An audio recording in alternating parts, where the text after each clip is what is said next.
Movie recap Tagalog here.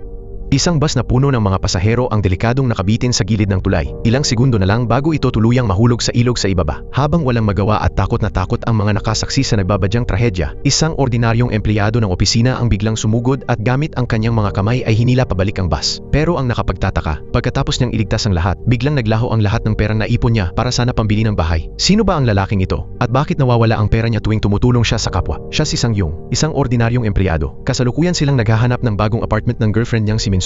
Sobrang ganda ng mga unit kaya namangha silang dalawa. Gustong-gusto ni Minsuk ang apartment na may 4 na kwarto, pero masyadong mahal ang presyo. Kaya naman, umalis silang bigo at nanghihinayang. Bilang isang accounting manager, super higpit ni Minsuk pagdating sa mga gastusin ni Sang Yung. Kahit nga ang pagbili nito ng bisikleta para lang makatipid sa pamasahe ay inabot pa ng sermon sa kanya. Sa hindi inaasahang pagkakataon, nagmungkahi si Minsuk na magpalamig muna sila sa kanilang relasyon. Akala ni Sang Yung ay katapusan na nila, pero iyon pala, gusto na siyang pakasalan ni Minsuk. Naniniwala kasi si Minsuk na kapag nagparehistro sila ng kasal, mas malaki ang tsansa nilang makakuha ng bahay sa ilalim ng programa para sa mga bagong kasal kumpara sa mga single. Biglaan ang alok na iyon. Noong una ay tumanggi si Sang Yung dahil pakiwari niya, siya dapat ang nagpo-propose. Pero sa huli, napapayag din siya nang pangakuan siya ng isang brand new na video game console. Inihanda na ni Minsuk ang mga papeles para sa marriage registration. Pero bago pa man makapirma si Sang Yung, biglang tumawag ang tatay niya at pinauwi siya agad. Pagdating niya sa bahay, inanunsyo ng kanyang ama ang pagreretiro nito. Iyon pala, pinauwi niya ang anak para ipasa ang isang mamahaling pamana ng pamilya. Pagkatapos, piniga niya ang kamay ni Sang Yung ng napakahigpit, na tila ba mababali na ang mga buto nito. Sa sandaling iyon, nag-flash sa isip ni Sang Yung ang hindi mabilang na imahe ng kanilang mga ninuno. Ang kanyang lolo sa tuhod ay nag-iisang nagbuhat ng higanteng troso para ubusin ang isang buong pangkat ng mga tulisan. Ang lolo naman niya ay isang magiting na sundalo noong panahon ng paglaban sa mga Hapon, na sumasabak sa mga bomba at bala para lang maghatid ng mensahe at magligtas ng mga kasamahan. Nang bitawan ng kanyang ama ang pagkakahawak, napansin ni Sang Yung na gumaling na ng tuluyan ang kanyang kamay, na parang hindi naman ito napilayan o nabalian. Dahil dito, nakumpleto ang ritual ng pagpapasa ng pamana, at opisyal na nakuha ni Sang Yung ang kakaibang kapangyarihan na nagpasalin-salin sa kanilang henerasyon. Subalit, dahil hindi niya pa rin lubos maiwasang maguluhan, kumuha ng nail gun ang tatay niya at binaril siya ng 2 beses sa noo. Maya-maya pa, kusang nalaglag ang mga pako at tuluyang naghilom ang sugat sa kanyang noo. Ngunit nang buksan niya ang kanyang pitaka, naiyak si Sang Yung sa tindi ng gulat. Ang maliit na halagang ibinigay sa kanya ni Minsuk ay naglaho na parang bula. Lumalabas na may katapat na bayad ang paggamit ng kapangyarihang ito. Mas malaking pera ang nagagastos, mas malakas na puwersa ang nakukuha. Nang marinig ito, nawala ng ganang matuwa si Sang Yung. Gusto niya sanang isauli agad ang kapangyarihan sa kanyang ama. Mahirap na nga siya, tapos kailangan pa niyang gumastos para lang magka-superpower. Mas mabuti pang maging normal na tao na lang. Pero ipinaliwanag ng tatay niya na ipinasa ang kakayahang ito para palihim siyang tulungan. Kahit ang tatay niya ay sapilitan ding biniyayaan ito noon sa kaparehong paraan. At kapag naibigay na, hindi na ito pwedeng bawiin pa. Pagkatapos magsalita, binigyan pa siya nito ng business card ng isang loan shark para daw kung sakaling mangailangan siya sa oras ng kagipitan. Umuwing bagsak ang balikat ni Sang Yung at ikinuwento ang lahat kay Minsuk.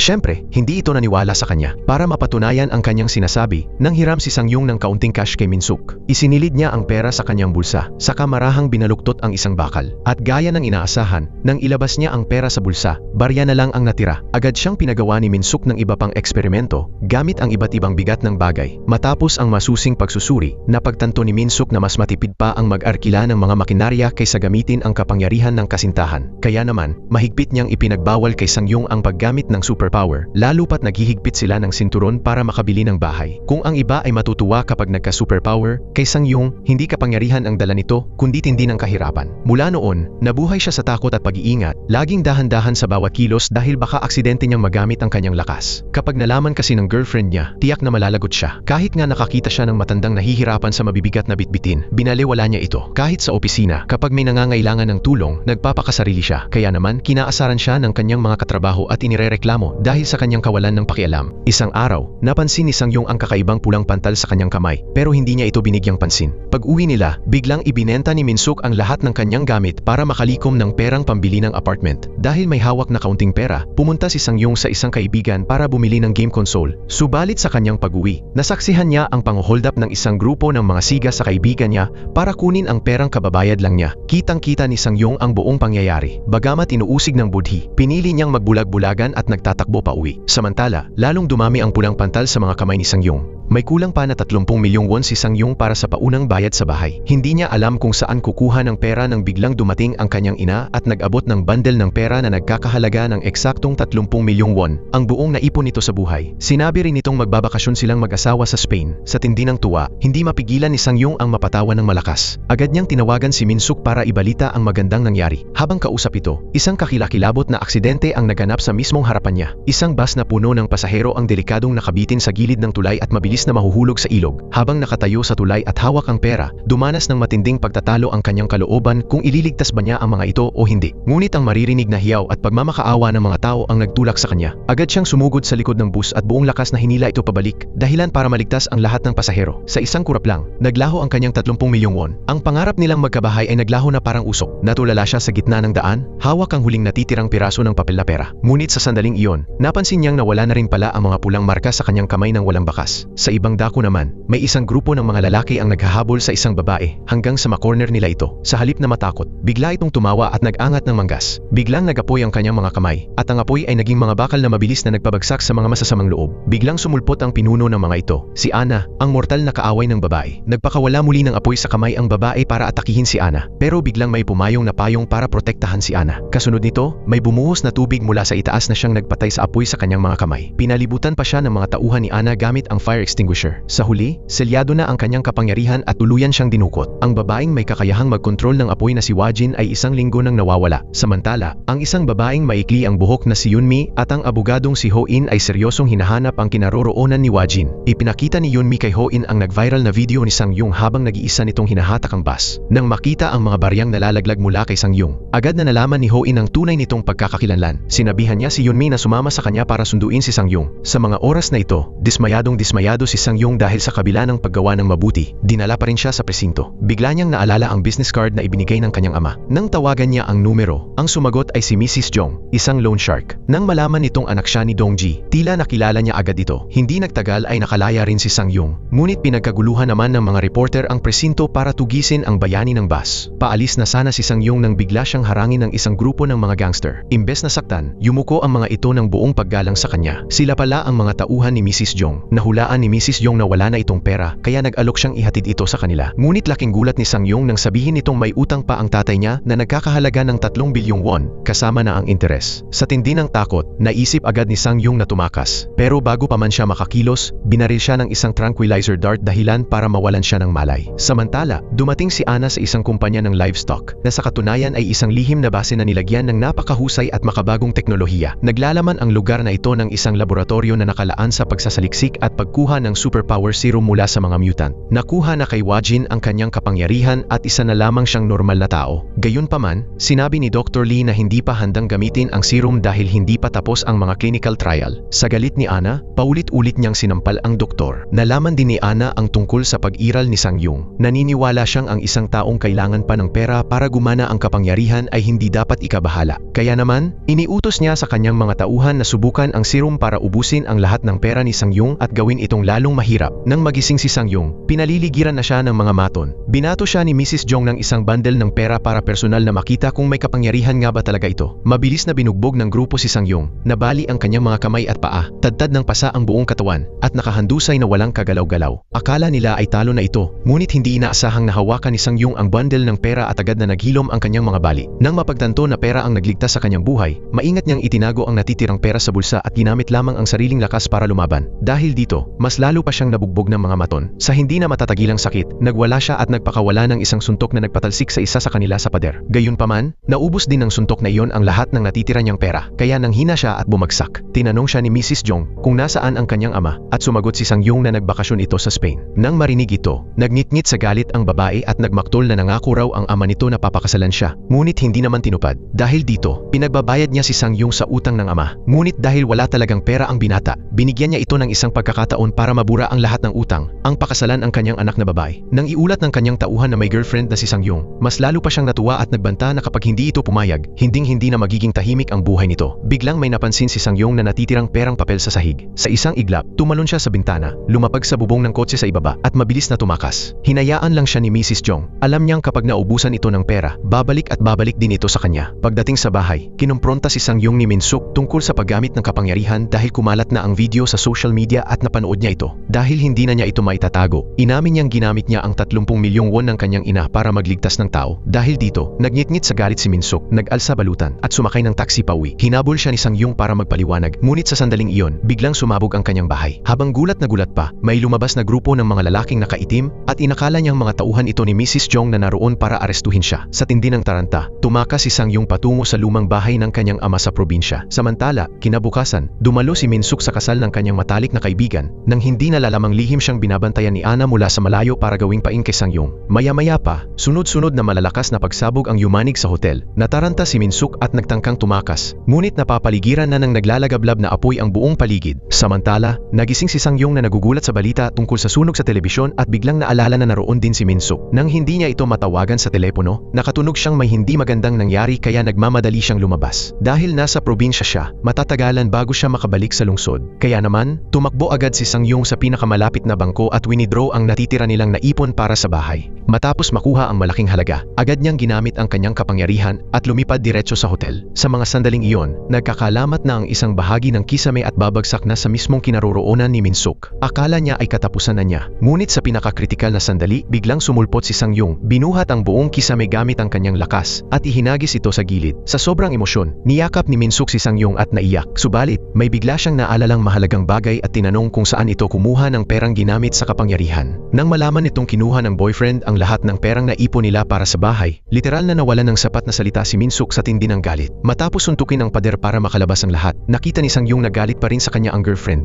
Kaya naman, naglabas siya ng marriage registration form at bigla itong sinabayan ng alok na kasal. Kung papayag ka, magpakasal na tayo. Maghuhulugan na lang tayo ng bahay at babayaran natin unti-unti. Gayunpaman, hindi nagtagal ang madamdaming eksena dahil biglang sumulpot ang tauhan ni Ana na may dalang 2 tangke ng gas. Nang makitang nag-aapoy ang kamay nito, napagtanto agad ni Sang-yung na may superpower din ang lalaking ito gaya niya. Nang makitang determinadong pumatay ang kalaban at papalapit sa kanila, mabilis na itinulak ni Sang-yung si Min-suk sa gilid at sumabak sa labanan. Pero kahit naubos na ang halos lahat ng kanyang pera, hindi man lang niya madapuan ng daliri ang lalaki. Bukod doon, pinasabog ng lalaki ang mga tangke ng gas na lumikha ng isang malakas na pagsabog na nagpatalsik kay Sang-yung. Nang makitang mamamatay na ang kanyang kasintahan, binaliwala ni Min-suk ang panganib, pumulot ng isang tipak ng semento at ipinatama ito sa kalaban. Binalingan sila ng tauhan para atakihin silang dalawa. Ngunit sa sandaling iyon, isang piano ang biglang lumipad sa hangin at nagpiit sa lalaki sa pader. Nakuha pala ni Sang-yung na kumuha ng isang bundle ng pera mula sa kahon ng mga regalo sa kasal para magamit ang kanyang kapangyarihan sa huling pagkakataon. Gayunpaman, matapos ang pag-ataking iyon, nawalan siya ng lakas at bumagsak. Sa gitna ng naglalagablab na apoy, nagyakap ang dalawa. Ngunit sa sandaling iyon, 2 misteryosong tao na nakamaskara ang lumabas mula sa pader at nagabot kay Sang-yung ng pera para makabawi ng lakas. Nang magising siya, nahanap niya ang sarili sa isang lugar na hindi pamilyar. Dinala pala siya sa law office ni Ho-in. Doon, ipinakilala sa kanya si Yoon-mi, isang babaeng may kakayahang magkontrol ng mga bagay gamit ang isip. Gayunpaman, para magamit ang kanyang kapangyarihan, kailangan niyang patuloy na kumain para sa calories. Si Ho-in naman ay nakakalusot sa mga pader tuwing nakakainom ng alak. Sila ang Korean Superpower Association at gusto nilang isama si Sang-yung sa kanilang misyon na protektahan ang mundo. Subalit, ang tanging hangad lang ni Sang-yung ay mabuhay ng tahimik, magpakasal, at magkaanak gaya ng ibang normal na tao. Nang makitang galit pa rin at nalilito ang kasintahan, tahimik na umalis si Sang-yung. Sa pagkakataong ito, ipinaalala sa kanya ni Ho-in na natupok na ng tuluyan ang kanyang bahay. Bukod dito, ibinunyag niya ang isang nakatatakot na katotohanan. Isang misteryosong grupo ng mga normal na tao ang kasalukuyang nagtatarget sa kanya. Ang mga taong ito ay nasa kanila na ang lahat, mula sa pera, kapangyarihan, hanggang sa mga koneksyon sa gobyerno, pulisya, at maging sa mga kriminal na organisasyon. Ang layunin nila ay dakpin ang mga mutant na gaya ni Sang-yung para sa pagsasaliksik at para nakawin ang kanilang mga kakayahan. Pinamumunuan ang organisasyong ito ni Won-do at ng kanyang anak na si Ana. Kaya naman, habang lalong nagtatago si Sang-yung, mas lalo nila itong hahanapin dahil mas madali nilang maisa sa katuparan ang kanilang plano. Pinayuhan ni Ho-in si Sang-yung na sumali sa kanila upang makakalap ng ebidensya at madala ang mga ito sa hustisya. Samantala, ang mga pulis na nag-iimbestiga sa sunog sa hotel ay nakatuklas ng isang video na nakuha sa pinangyarihan. Sa pamamagitan ng video na ito, nalaman nilang ang bayani na nagligtas sa bus ay muling gumamit ng pambihirang kapangyarihan para magligtas ng mga tao sa sunog. Pagkatapos, dinala ni Ho-in si Sang-yung sa isang boxing ring para sanayin ang kanyang pisikal na lakas. Sinabi niya kay Sang-yung na kapag natamaan siya nito ng kahit isang suntok, maaari na itong umuwi agad. Akala ni Sang-yung ay madali lang, pero hindi mabilang na suntok ang binitiwan niya nang hindi man lang ito tinatamaan. Sa tindi ng inis, ginamit niya ang kanyang kapangyarihan, pero kahit gumastos siya ng 40,000 won, hindi niya pa rin masaktan si Ho-in. Sinabihan siya ni Ho-in na huwag umasa sa superpower at gawing malakas ang sarili. Mula araw na iyon, determinadong nagsanay ng husto si Sang-yung. Maaga pa lang sa umaga ay nagsasanay na siya kasama si Yunmi bago pumasok sa trabaho. Pagkatapos ng overtime, dumidiretso siya sa boxing training kasama si Ho-in. Kahit sa bahay, patuloy pa rin siya sa pag-iensayo ng mag-isa. Hindi nagtagal, matagumpay na umabot sa bagong antas ang kanyang kakayahan. Dahil dito, nagpa siya si Ho-in na ibigay sa kanya ang kanyang unang misyon. Ang misyon ni Sang-yung ay tulungan si Ho-in na makalampas sa mga gwardiya upang makapasok sa laboratorio ng Criminal Association, sirain ito, at nakawin ang lahat ng datos ng pananaliksik. Kasabay nito, nagdala ng regalo si Yunmi para kay Sang-yung. Isa itong briefs na abot hanggang kilikili na may maraming bulsa para siksikan ng pera at isang hood na kamukhang kamukha ng mga suot ng mga superhero. Kinabukasan, ginamit niya ang dalawang kagamitang ito para magligtas ng tao. Pag-uwi niya, suot pa rin niya ang hood at nakatayo sa banyo habang nagpopostura ng iba't ibang astig na post. Ngunit sa sandaling iyon, bigla siyang nahuli ni Min-suk na nagdulot sa kanya ng matinding kahihiyan na tila gusto na lang niyang maglaho sa kinatatayuan. Pero sa pagkakataong ito, hindi niya na ipinagbawal ang paggastos ng pera. Nang magtaka si Sang-yung kung bakit napakaluwag nito ngayon, masayang ibinalita ni Min-suk na nanalo sila sa pagkakataong makabili ng bahay para sa mga bagong kasal. Ipinagmalaki rin nitong nakahanap siya ng trabaho na may dobling sahod at may interview na siya kinabukasan. Bukod doon, binigyan niya si Sang-yung ng 300,000 won para sa kanyang pagsasanay. Samantala, iniutos naman ni Anna kay Dr. Lee na iturok ang isa pang vial ng superpower serum sa katawan ng tauhan na binalatan at pinabagsak ni Sang-yung. Bagamat alam niyang maaari itong ikamatay ng lalaki, gusto niyang mag-eksperimento kung maaari bang magkaroon ng maraming kapangyarihan ang isang tao ng sabay-sabay. Kinabukasan, naghatid ang tatlo ng uling sa isang matandang nakatira sa isang liblib na lugar. Ang matandang ito ay isa ring mutant at may kakayahang makakita ng hinaharap. Bukod doon, kilala niya rin ang tatay ni Sang-yung. Maya-maya pa, nagsimula siyang gumamit ng kanyang kapangyarihan at nagpakawala ng mga kakaibang hula. Ang ginto na nakalubog sa dilim ay mawawala ng kislap. Ngunit kung iaalay ng isa ang sarili para sa iba, gaya ng paghahagis ng barya sa balon, muling babalik ang maningning na liwanag ng ginto. Hindi pa man lubos na nauunawaan ni Sang-yung ang kahulugan ng mga salitang iyon nang biglang magising ang matanda na tuluyang nakalimutan ang mga sinabi. Lumalabas na ang kapalit ng kakayahang makakita ng hinaharap ay ang pagkawala ng ilan sa kanyang mga alaala sa nakaraan. Biglang tumakbo sa labas ang matanda at natatarantang pinapapasok ang lahat sa loob. Sa sandaling iyon, isang tangke ng gas ang lumipad mula sa kung saan at sumabak sa isang malakas na pagsabog. Kasunod nito, isang grupo ng mga manggagawa ang biglang lumitaw at pinalibutan silang apat. Sinabihan agad ni Ho-in ang tatlo na tumakas, habang siya naman ang maiiwan para harangan ang mga umaatake. Tumakbo ng kaunti si Sang-yung, saka lumingon at nakitang nahihirapan si Ho-in na mag-isa laban sa dambuhalang grupo. Hindi niya naituloy ang pag-alis. Sa huli, nagpasya siyang tawagan si Mrs. Jong para manghiram ng pera. Bagamat alam niyang hinahanap nito ang kanyang ama, napagtanto niyang tila may gusto itong ipagawa sa kanya. Kaya naman, tinanggap ni Sang-yung ang kondisyon at sinabing gagawin niya ang lahat basta't kikita siya ng pera. Sa mga sandaling ito, hindi lang si Mrs. Jong kundi pati si Min-suk ay nasa opisina rin para sa isang job interview na may dobling sahod. Bago pa man makasugod si Sang-yung para iligtas si Ho-in, pinalibutan na silang tatlo ng isang grupo ng mga mersenaryo at sumulpot si Anna pagkaraan. Nang makita ito, agad na ginamit ng matanda ang kanyang kapangyarihan at isinigaw na babalik ito at mapapalaya sa sarili nitong tahanan. Nang marinig ito, nagngit-ngit sa galit si Anna at binaril ang matanda. Gayunpaman, nakaligtas ito. Nakuha pala ni Sang-yung na harangan ang bala sa tamang oras. Kahit na siksik siya sa perang halos umaapaw na. Agad na ginamit ni Yunmi ang kanyang telekinetic powers, habang si Sang-yung naman ay ginalaw ang kanyang superhuman strength para makipagbakbakan sa mga mersenaryo. Biglang may lumitaw na kotse mula sa langit at humaharurot diretso kay Sang-yung na nagpilit sa kanya na gumastos ng malaking pera para mapigilan ito. Ang umaatake ay walang iba kundi ang mutant na malubhang nasugatan ni Sang-yung sa kanilang nakaraang engkwentro. Noong nakaraan, iisang kapangyarihan lang ang mayroon ang mutant, ngunit nahirapan na ng husto si Sang-yung na talunin ito. Subalit sa pagkakataong ito, nakakuha na ito ng bagong kakayahan na nagpataas sa tsansa na matalo si Sang-yung. Sa puntong ito, ilang perang papel na lang ang natitira kay Sang-yung, kaya napilitan siyang lumipad palayo. Pagkalapag niya, agad siyang sumisid sa isang lawa. Mabilis siyang hinabol ng mutant, ngunit pagkapasok nito sa tubig, namatay ang apoy na bumabalot sa katawan nito. Ginamit ni Sang-yung ang pagkakataon para magpakawala ng isang buong lakas na atake. Eksakto namang napansin niya ang hindi mabilang na barya sa ilalim ng lawa na inihagis ng mga taong humihiling ng swerte. Walang pag-aalinlangan niyang dinalot ang isang dakot ng barya, umahon, at nagpakawala ng isang napakalakas na suntok na nagpabagsak sa mutant. Nang masaksihan ito, galit na galit si Anna. Eksaktong tumawag ang kanyang ama at gustong kausapin ng direkta si Sang-yung. Inihayag nitong sa labanang ito, ang may mas maraming pera ang mananalo at usapin lang ng panahon bago makuha ang tagumpay. Ayon sa kanya, ang isang mahirap na tulad ni Sang-yung ay tiyak na hindi makakatagal ng matagal. Pagkatapos, nag-alok ito ng isang napakatinding alok, ang bilhin ang mga kapangyarihan ni Sang-yung. Maaaring magtakda si Sang-yung ng kahit anong presyo dahil nagmamay-ari ito ng napakalaking kayamanan at may napakaraming maraming pera. Kaya pansamantalang itinigil ng grupo ang labanan para bigyan ng oras si Sang-yung na mag-isip. Hindi nagtagal, sa pinangyarihan ng laban sa pagitan ni Sang-yung at ng kriminal na organisasyon, nakita ng mga pulis ang isang promissory note sa ilalim ng lawa na may pangalan ni Sang-yung. Dahil dito, sa wakas ay kinilala nila ang misteryosong bayani na matagal na nilang hinahanap. Agad na napailalim sa pagsisiyasat ng pulisya si Sang-yung. Pagkatapos, umuwi siya sa kanila. Tuwang-tuwa ang kanyang mga magulang nang marinig na nagparehistro na ng kasal ang kanilang anak at pinapabilis na ang pagdaraos ng kasal.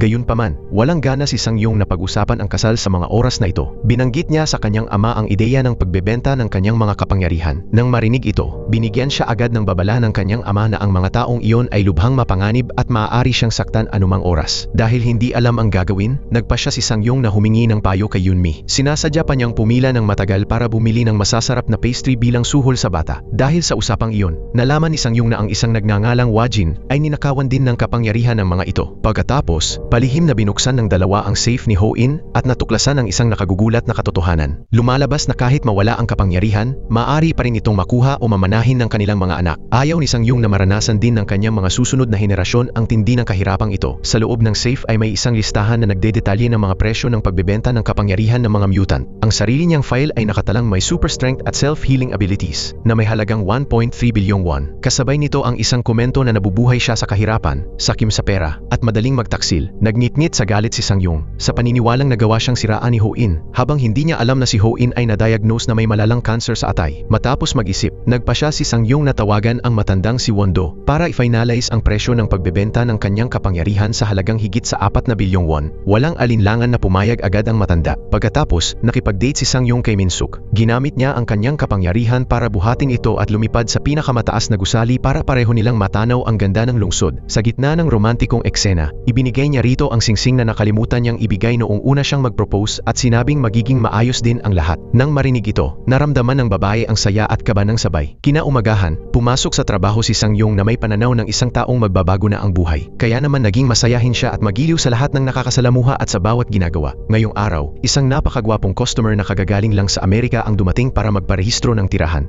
Nagpakawala pa ito ng isang mahiwagang pahayag na siya raw, tulad ni Sang-yung, ay palihim na binabago ang mundo. Gayunpaman, bago pa man maunawaan ni Sang-yung ang kahulugan ng pahayag na iyon, biglang dumating ang mga pulis na nagpilit sa kanya na mabilis na tumakas bago pa man madala muli sa presinto. Kinuha niya ang delivery truck ng ibang tao at humarurot diretso sa kinaroroonan ng bentahan ng kapangyarihan sa laboratorio. Pagkadating niya sa gate ng bukid, nakita ni Sang-yung si Ho-in na naghihintay para pigilan siya. Magtutunggali na sana ang dalawa nang biglang ihagis ni Yunmi ang isang kahon sa kabila ng daan. Patuloy niyang ginamit ang kanyang kapangyarihan para pigilan si Sang-yung na makapasok sa gate. Sa kalayuan, pinababantayan din ni Mrs. Jong sa kanyang mga tauhan ang bawat kilos ni Sang-yung at iniutos na pigilan ito sa pagpasok sa lugar sa kahit anong paraan. Hayagang binatikos ni Yunmi si Ho-in bilang isang ipokrito na naiinggit lang sa perang kinikita ng iba sa pagbebenta ng kapangyarihan. Habang nagtatalo ang dalawa, palihim na umakyat si Sang-yung sa gate. Sa sandaling iyon, sumugod ang tauhan ni Mrs. Jong gamit ang kotse para pigilan siya, ngunit aksidenteng na itumba ang gate na nagbigay daan kay Sang-yung na mabilis na makapasok sa loob. Mabilis siyang dinala sa pinakailalim ng experimental area ng bukid. Isang senyas ang ibinigay ni Ana para paupuin siya sa isang upuang may pusas. Gayunpaman, hiningi ni Sang-yung na dalhin muna ang pera bago ituloy ang transaksyon. Agad na nagpapahatid si Ana ng isang malaking bag ng pera. Sa kabila ng walang humpay na pangungutya at sarkasmo nito, nanatiling kalmado si Sang-yung. Naupo siya sa upuan at tinanggap ang kasunduan nang hindi nalalamang lihim na iniutos ni Ana sa kanyang tauhan na patayin siya agad matapos makuha ang kanyang mga kapangyarihan. Mabilis na iginapos ang mga kamay at paa ni Sang-yung habang ang isang higanting drill ay dahan-dahang bumababa, naghahandang bumaon diretso sa kanyang utak. Ngunit sa kritikal na sandaling iyon, biglang sumulpot si Ho-in sa control room, itinutok ang baril kay Sang-yung at kinalabit ang trigger. Sa sandaling iyon, inutusan ni Ho-in si Yunmi sa labas na isabotahe ang electrical system. Agad na namatay ang lahat ng ilaw sa laboratorio. Ang balang kararating lang na binaril ni Ho-in ay naharang ng kanyang katulong gamit ang isang bag ng pera. Nakahanda ang bag at nagkalat ang cash sa buong paligid. Agad na kumuha si Sang-yung ng isang perang papel at ginamit ang kanyang lakas para lagutin ang lahat ng pusas at gapo sa paa. Sa pagbabalik ng kuryente, natapos na niya ang lahat ng gwardiya. Lumalabas na plano pala itong inihanda ni Ho-in bago pa man. Matapos ang kasunduan sa tigil putukan, mahigpit silang binabantayan ng kabilang panig, kaya imposibleng makapasok sa laboratorio nang hindi napapansin. Kaya naman, nagpa siya silang isagawa ang palabas na ito. Mabilis na sinuntok ni Sang-yung ang isang safe at kinuha ang lahat ng dokumento ng pananaliksik sa loob. Pagkatapos ay sinilaban ng dalawa ang laboratorio, kinuha ang pera, at tumakas. Gayunpaman, ang pagsabog at sunog ay nag-trigger ng safety mechanism na naging dahilan upang sabay-sabay na sumara ang lahat ng otomatikong pinto. Naipit ang bag ng pera sa ilalim ng isa sa mga pinto. Kahit anong lakas ng hila nila para mailabas ito, hindi nila magawa, kaya napilitan silang iwanan ito. Sa pagtakbo nila sa labas, pinalibutan sila ng mga gwardiya, pero ang perang ginamit nila nila para lumaban ay naubos lang sa pagsunog sa laboratorio. Dahil walang ibang mapagpipilian, bulag silang tumalon sa bintana. Sakto namang dumating si Yunmi gamit ang kanyang kotse para iligtas sila at matagumpay na nakatakas ang tatlo. Sa mga dokumentong nadala nila, natuklasan nilang naghahanda ang mga kriminal na maglunsad ng isang bagong modelo ng negosyo na nakabatay sa ilusyon at pagpapasailalim. Ang mas kapansin-pansin, naglalaman ito ng isang liham na nakatutok kay Sang Yung na ipinadala ni Jonathan, ang bisitang nagparehistro ng tirahan kaninang umaga. Kinagabihan, palihim na pumasok si Sang Yung sa opisina para hanapin ang residence registration form ni Jonathan. Matapos makuha ang address, agad na pinasok ng tatlo ang bahay nito. Gayunpaman, walang tao sa loob ng bahay at tanging isang teleskopyo na lang ang naiwan doon. Sa pagtingin sa teleskopyo, natakot si Sang Yung nang makita ang isang grupo ng mga taong nakatayo sa rooftop at isa-isang tumatalon sa ibaba. Sa ibaba, nakatayo si Jonathan sa gitna ng pool ng dugo, nakangiti at kumakaway sa kanya. Kinabukasan, pagkarating ni Sang Yung sa trabaho, binalatan agad siya ng sermon ng kanyang superior at kinaltasan ng 3 buwang sahod dahil sa pag-alis ng walang paalam. Pagkaraan lang, humingi si Sang Yung ng karagdagang kalahating araw na bakasyon dahil ipinatawag siya ng pulisya. Nagalit ng husto ang kanyang amo. Pumunta si Sang Yung at Ho-in sa presinto para sa pagtatanong. Gayunpaman, isang veteranong opisyal lang pumasok at sinabing alam niya ang eksaktong iniimbestigahan ng mga ito. Pinayuhan niya si Sang Yung na lumayo sa usapin, kundi ay baka mabilanggo ito. Lumalabas na si Officer Wang ay dating kasapi rin ng Superpower Association. Gayunpaman, nang subukan ni Sang Yung na humingi ng karagdagang impormasyon, nanatiling tahimik si Ho-in at umalis. Samantala, ang magkapatid na sina Anna at Jonathan ay tila matindi ang galit sa isa't isa. Sa isang kainan pa lang, 12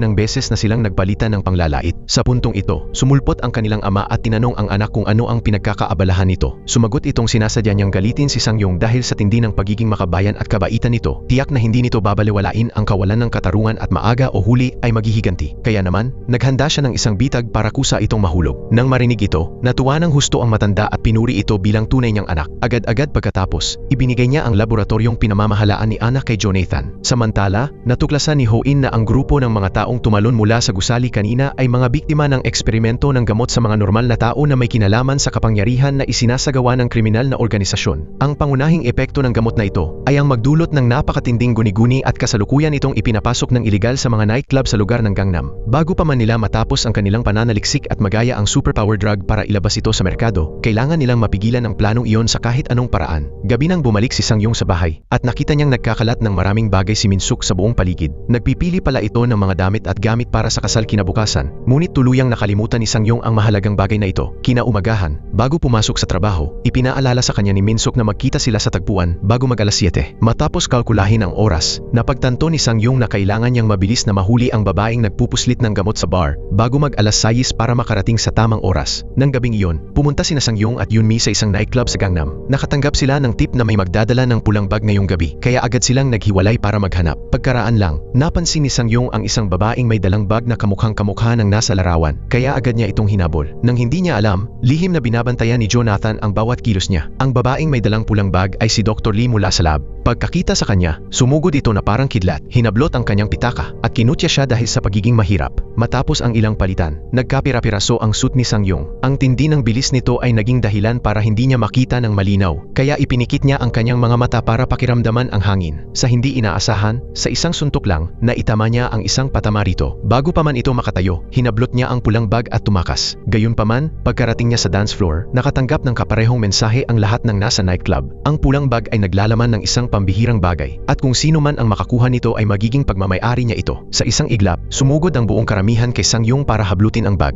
Sinubukan ni Yunmi na gamitin ang kanyang kapangyarihan para paliparin ang bag sa itaas, pero may nagtulak sa kanya. Agad na lumipad si Sang Yung, hawak ang bag ng napakahigpit sa kanyang dibdib, determinadong huwag hayaang may makagnakaw nito dahil kapag ang mga gamot sa loob ay nahulog sa kamay ng iba, mamamatay ang lahat. Ang buong pangyayari ay nasaksihan ni Jonathan at Dr. Lee mula simula hanggang wakas. Samantala, kapwa naroroon ang dalawang pamilya sa pagtitipon, ngunit wala pa rin si Sang Yung. Patuloy siyang tinatawagan ni Min-suk, pero hindi ito sumasagot. Sa laboratorio naman, natuklasan ni Anna na ang kanyang nakababatang kapatid ang siyang nagnakaw ng lahat ng superpower serum. Kasabay nito, sa nightclub, pinamumunuan ni Jonathan ang kanyang mga tauhan na maghanda para arestuhin si Sang Yung. Gayunpaman, bago pa man sila makakilos, biglang sumugod ang mga pulis na pinalibutan ang buong paligid. Dahil sa matagal na pagkaipit sa karamihan, nahimatay si Sang Yung ng ilang minuto. Nang magising siya, natakot siyang makita si Officer Wang na nakatayo sa mismong harapan niya. Akala niya ay aarestuhin siya sa mismong lugar, ngunit mabuti na lang, biglang sumulpot si Ho-in mula sa kung saan, hawak ang isang matingkad na pulang tela at ginamit ang kanyang kapangyarihan kapangyarihan para iligtas sila sa huling sandali. Sa restaurant naman, matiyagang naghihintay ang dalawang pamilya, ngunit wala pa rin si Sang-yung. Biglang may kumatok sa pinto na nagpasaya sa lahat sa pag-aakalang dumating na sa wakas ito. Pero nang bumukas ang pinto, ang taong nakatayo sa labas ay si Officer Wang. Inanunsyo ng opisyal na si Sang-yung ay suspek sa isang malaking kaso at hiningi ang kooperasyon ng pamilya sa investigasyon. Nang marinig ito, nagngit-ngit sa galit si Min-suk at hayagang sinigawan ng pulis. Eksakto namang dumating si Sang-yung. Inihayag ni Officer Wang na uusigin niya ang kaso para mapilitan itong tumigil. Sobrang nag-aalala si Min-suk para kay Sang-yung. Ngunit nagkataon namang natuklasan niya ang notice ng overdue na utang nito na nagkakahalaga ng higit sa 30 milyong won. Samantala, sa detention center, dumating si Jonathan para kutsain si Sang-yung. Nang makitang nahihirapan si Sang-yung sa presinto, nagpasya si Jonathan na magbunyag ng isang lihim sa kanya. Sinabi nitong mula sa aksidente sa bus, sa pagbebenta ng video game console, sa mga dokumento sa safe ni Ho-in, hanggang sa pagkakaakit kay Sang-yung sa nightclub at pagkakabilanggo doon. Lahat ay plano ni Jonathan. Bago umalis, pinagbantaan ni Jonathan si Min-suk at sinabing ilalabas niya si Sang-yung sa presinto ngayong hapon para paglaruan ito. Sa labas, napansin ni Min-suk ang ilang kahina-hinalang lalaking nakaitim na hayagang sumusunod sa kanya. Samantala, isinasakay si Sang-yung sa isang kotse para dalhin sa isa pang presinto kung saan aaprubahan ang warrant of arrest. Pero ang mga opisyal sa kotse ay pawang mga kasapi ng Anti-Humanitarian Society. Hindi siya pwedeng maupo lang ng walang ginagawa. Nag-aalala para sa kaligtasan ni Min-suk. Kaya naman, nakipagsapalaran siyang lumaban pabalik para makatakas. Gayunpaman, sa gitna ng magulong laban, isang truck ang biglang humarurot patungo sa kanila na naging dahilan upang mahulog ang kotseng kinalalagyan niya sa ilog. Sa sandaling iyon, isinilid ng isa sa mga lalaki ang isang perang papel sa kanyang kamay. Ito ang nagpagana sa kanyang kapangyarihan na nagbigay daan sa kanya na makatakas at lumangoy patungo sa dalampasigan. Samantala, tinawagan agad ni Min-suk si Mrs. Jong at inihayag na siya ang collateral ni Sang-yung. Gaya ng inaasahan, agad na lumitaw ang mga tauhan ni Mrs. Jong para protektahan si Min-suk mula sa mga lalaking nakaitim. Pagkarating niya sa dalampasigan, nakita ni Sang-yung sina Ana at ang dalawa nitong kasamahan na naghihintay sa kanya. Nagbigay ito ng isang alok na gustong ipag-alis ni Sang-yung si Jonathan. Kasabay nito, ibinunyag nito na ang lahat ng extract ay inilipat sa isang bangko sa Jimhai. Kung ilalabas ni Jonathan ang gamot na ito sa merkado, mapapahamak ang buong mundo. Bagamat hindi lubos na nagtitiwala sa kanya, tinanggap ng grupo ang alok dahil direkta itong may kinalaman sa kaligtasan ng mundo. Gayunpaman, para maging bayani, kailangan ni Sang-yung ng maraming pera. Pumunta si Min-suk sa opisina ni Mrs. Jong at binalatan ito ng blackmail. Lumalabas na ang pinuno ng Jimhai Bank, isang sangay ng kriminal na organisasyon, ay ang dating boss ni Mrs. Jong. Tila ba mula sa simula, nilapitan niya si Sang-yung na may layuning dalhin ito doon para maghiganti para sa kanya. Nagbanta si Min-suk na kapag hindi nagbayad si Mrs. Jong ng 30 milyong won, hindi niya hahayaang umalis si Sang-yung. Sa huli, napilitang magbayad si Mrs. Jong. Samantala, matapos pagtagpi-tagpi ng lahat ng pahiwatig, napagtanto ni Officer Wang na ang lahat ay may koneksyon sa kriminal na organisasyon. Kaya naman agad niyang iniutos sa kanyang mga tauhan na salakayin ang Jimhai Bank. Kinaumagahan, mabilis silang nagtungo diretso sa Jimhai Bank. Tahimik silang binabantayan ni Ana mula sa malayo at iniutos sa kanyang mga tauhan na dakpin silang tatlo agad. Matapos nilang makuha ang superpower extract at madala sa labas, iniabot ni Ho-in ang susi sa kanyang personal na money box at pagkatapos ay dinala ang grupo diretso sa ligtas na lugar. Lumapit si Sang-yung sa counter at kalmadong sinabing naparito siya para manghiram ng pera. Nang ibigay niya ang kanyang pangalan bilang Kang Sang-yung, lihim na pinindot ng empleyado ang isang pulang button sa ilalim ng lamesa. Agad-agad pagkatapos, tumunog ng malakas ang alarma at sumara ang lahat ng pinto. Kalmadong kumain si Yunmi para mapunan ang kanyang calories habang si Ho-in naman ay uminom ng alak. Handang-handa silang tatlo para sa huling labanang ito. Agad na gumapang si Ho-in sa loob ng safe para makuha ang superpower extract, habang si Sang-yung naman sa labas, gamit ang bag ng perang ibinigay sa kanya ni Min-suk, ay hinarap ang bawat tao ng isa-isa. Ang plano nila sa pagkakataong ito ay akitin ang pangkati ni na Jonathan at Ana na maglaban sa isa't isa. Samantala, palihim na pumasok ang grupo ni Sang-yung sa opisina ng branch manager para bumaba sa basement upang hanapin ang superpower extract kasama si Ho-in. Nakita ni Yunmi sa labas na papalapit ang mga tauhan ni Ana, kaya binuksan niya ang pinto para sa kanila at agad na tumakbo sa loob para suportahan si Sang-yung. Habang nakikipaglaban ang pangkati ni Ana sa mga sundalo, hindi makontak ni Sang-yung si Ho-in.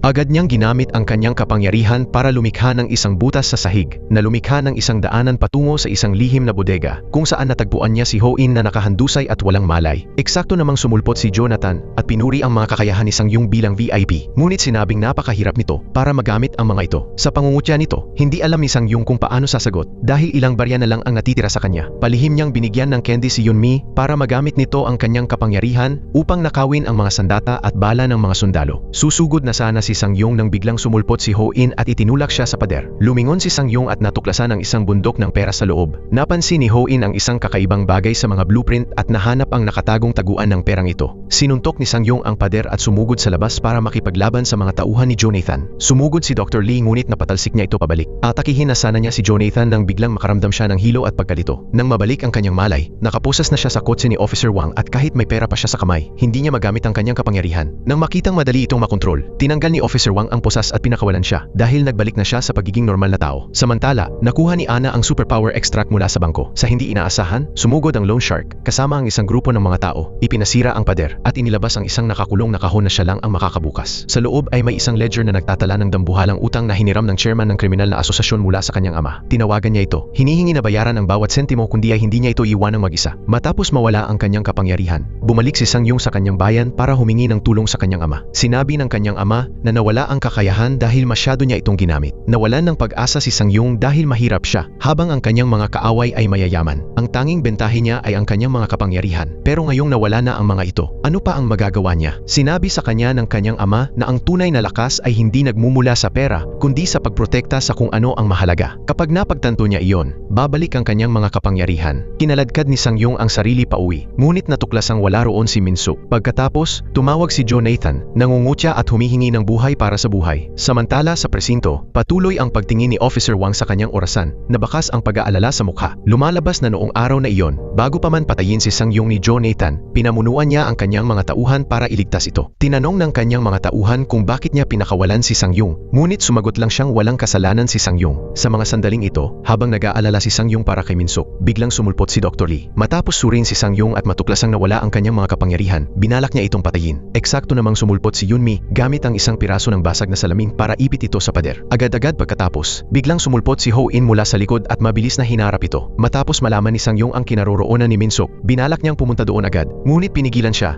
dahil sa kanyang kasalukuyang kalagayan. Ang pagpunta doon ay katumbas ng paglakad sa isang bitag ng kamatayan. Gayunpaman, nanatiling determinado si Sang Yung na kahit walang kapangyarihan o pera, pupunta pa rin siya para iligtas ang babaeng mahal niya. Kinaumagahan, nagtungo si Sang Yung ng mag-isa sa lugar kung saan nakakulong si Minsuk. Nakatayo siya sa rooftop at hinayaan ang sarili na malayang mahulog sa ibaba. Sa oras na ito, nakisalamuhan na rin si Yunmi sa mga manggagawa. Lumingon siya at nakatagpo si Ho In. Lumalabas na kahapon, sinasadya niyang sabihin ang mga bagay na iyon para lang matulungan si Sang Yung na maging mas malakas. Nahulog si Sang Yung mula sa napakataas na lugar sa pamamagitan ng salamin at diretso sa estatwa sa gitna ng bulwagan. Gaya ng sinabi ng kanyang ama, ang mga kapangyarihan ay hindi nagmumula sa pera, kundi sa pagprotekta sa mga mahal mo. Pagkaraan ng ilang segundo, nagsimulang maghilom ang kanyang mga paa at kamay ng mag-isa. Pagod na pagod si Sang Yung nang sumulpot ang dalawang kasamahan para tumulong. Iniabot niya ang mga sundalo sa kanila at nagtungo para iligtas si Minsuk ng mag-isa. Napagtanto ni Jonathan na naubusan na ng pera si Sang Yung dahil hindi na nito kayang pagalingin ang sarili. Kaya naman, ginamit ni Jonathan ang buhay ni Minsuk para pilitin itong isuko ang kanyang mga kapangyarihan. Kung tatanggi siya, pipindutin agad ni Jonathan ang button para pasabugin ang bomba sa babaeng mahal niya. Habang nag-iisip pa si Sang Yung kung ano ang gagawin, biglang nahulog si Ho In mula sa kisame na sumugod diretso kay Jonathan. Ngunit napakabilis nitong nagawang barilin si Ho In na malubhang nasugatan ito at pagkatapos ay itinutok ang baril kay Minsuk. Si Sang Yung, sa kabila ng matinding sakit, ay nagawa pa ring gamitin ang lahat ng kanyang lakas para sumugod sa harapan, yakapin si Jonathan at itulak ito sa elevator. Pagkatapos ay pinindot niya ang button para ikulong ang sarili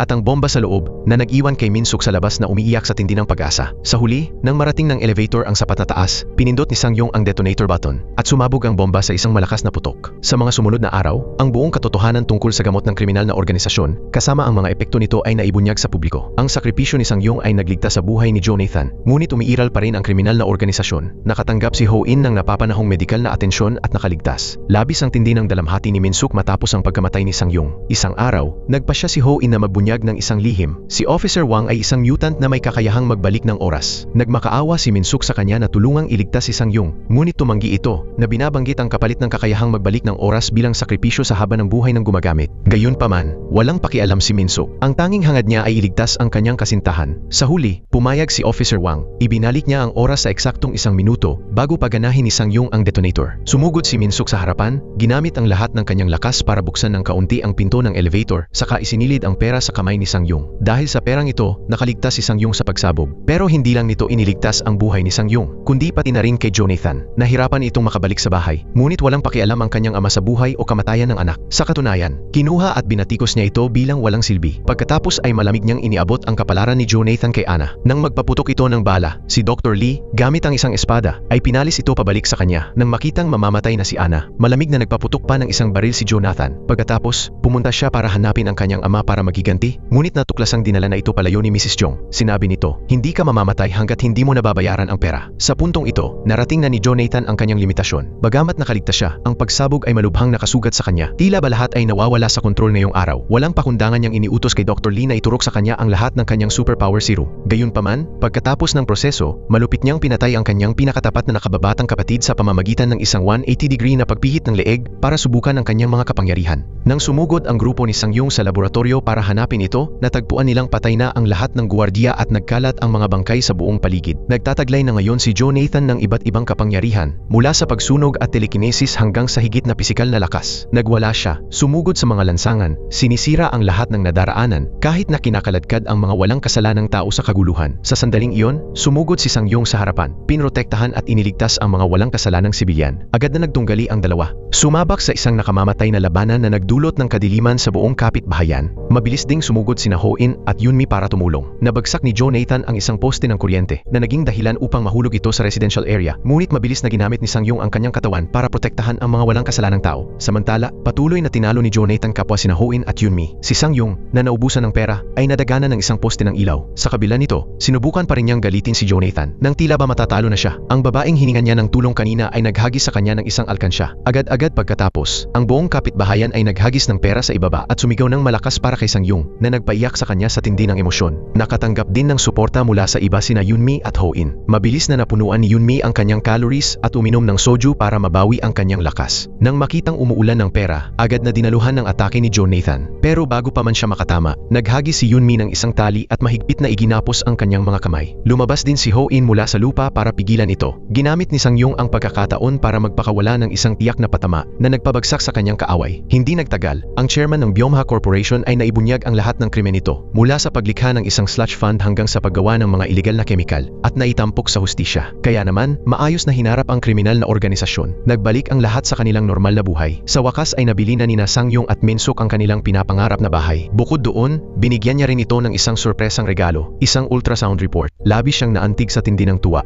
At dito nagtatapos ang pelikula. Maraming salamat sa panonood. Hanggang sa muli, paalam.